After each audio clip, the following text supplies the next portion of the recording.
This is the interior of the Audi e-tron, specifically the e-tron Sportback.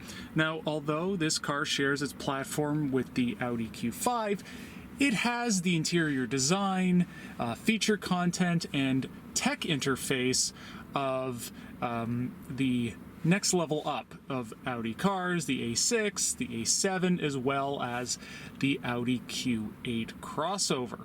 Now, specifically, that means that it has this two touchscreen setup where you have the primary infotainment screen up here, as well as a second one down there that pretty much handles the climate control in a Q5, the A4, they're regular old buttons down there.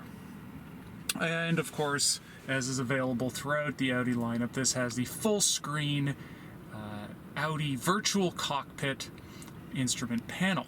Now, despite the similarities to other Audis, there are some key differences with the e-tron interior, and they mostly have to do with this unique center console.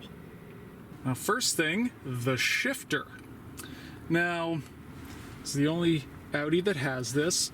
Now, like other similar electronic shifters, you push it forward for reverse and you pull back for drive.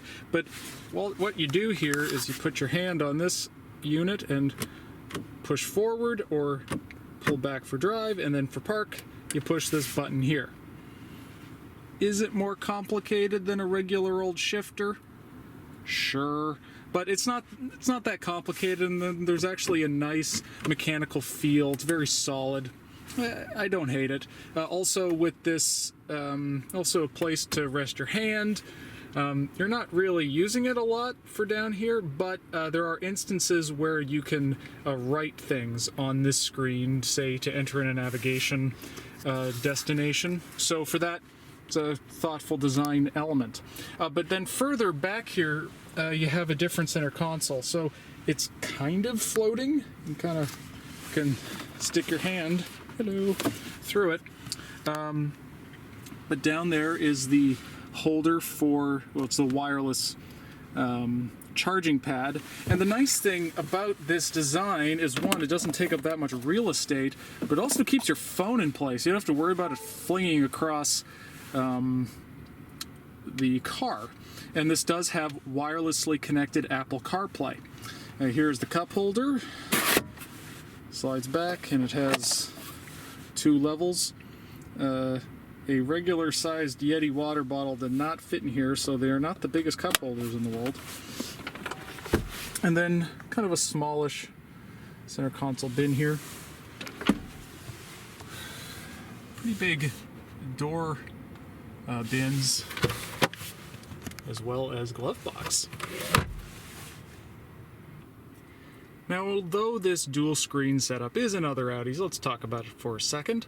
One of the things I like about this versus other touch screens is that this is almost like a press screen. You do need to put some effort onto the screen to make it work, and it makes it feel a little more like a button in this regard. You have more feedback, and well, that's better, specifically when you're driving, and you can even hear it here. Turn that down.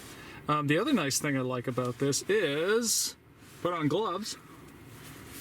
It works a lot better with gloves, because if you have to put some pressure on it, it just means that it's more likely to react, and it's worked well every single time. Also down here with this screen, it's the heated seat controls. And the last thing you want is a touch screen everything that doesn't respond when you're wearing gloves. So Audi thought about that.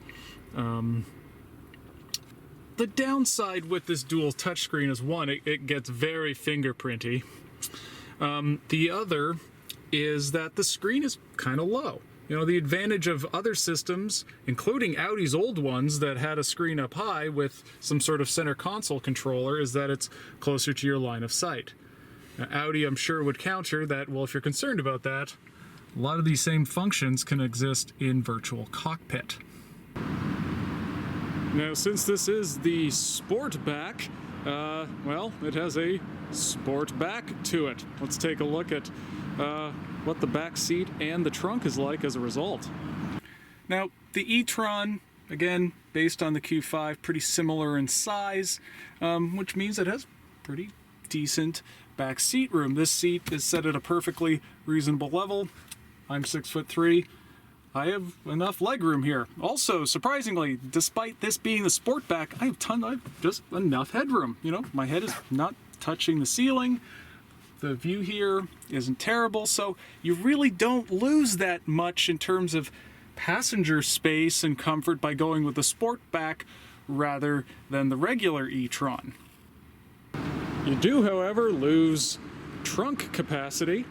Now, this is basically just a really big car trunk. You don't really gain much versatility by this area here, which is what is reduced from the regular e-tron. You could still fit a lot of suitcases in here. In fact, this many. In general, the e-tron Sportback is more like a just kind of tall-ish, really heavy car than, well, an SUV.